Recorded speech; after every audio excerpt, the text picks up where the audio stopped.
Alors, le titre de ta thèse scientifique est « Étude des étapes clés du mécanisme de transfert d'ADN et investigation du spectre d'hôte de PXO16, un plasmide conjugatif géant de Bacillus thuringiensis SV israelensis ».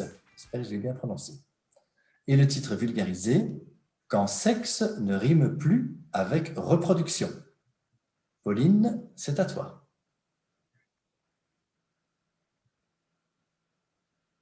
Aujourd'hui, je vais vous parler de sexe.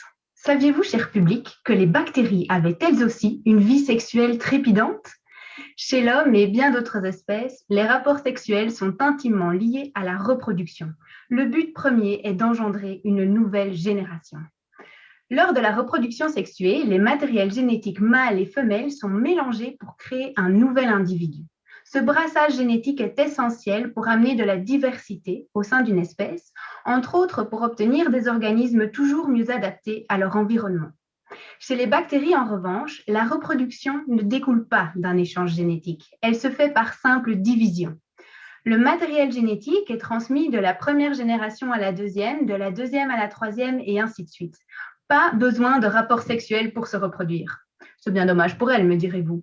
Surtout qu'aucun apport extérieur ne permet du coup d'assurer ce fameux brassage génétique. Mais ne vous en faites pas, ces petites coquines de bactéries ont bien sûr trouvé un moyen pour s'envoyer en l'air, ou plus exactement pour s'envoyer du matériel génétique. Vous avez certainement déjà tous entendu parler des bactéries résistantes aux antibiotiques. Elles peuvent causer de gros problèmes dans le milieu hospitalier en créant des infections très difficiles à soigner. Prenons deux bactéries et appelons-les Anna et Ben. Ces bactéries sont résistantes à des antibiotiques différents. Anna est résistante à l'antibiotique Anatole et Ben à l'antibiotique Bruno. La résistance à un antibiotique dépend d'une information qui se trouve dans le matériel génétique des bactéries.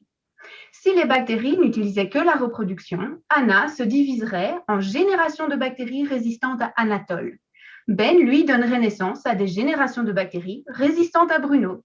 Dans cette situation, si je veux me débarrasser d'Anna, il me suffit d'utiliser Bruno ou d'utiliser Anatole pour éliminer Ben. Dans la réalité, on est face au problème suivant. Des bactéries Anna deviennent résistantes à Bruno.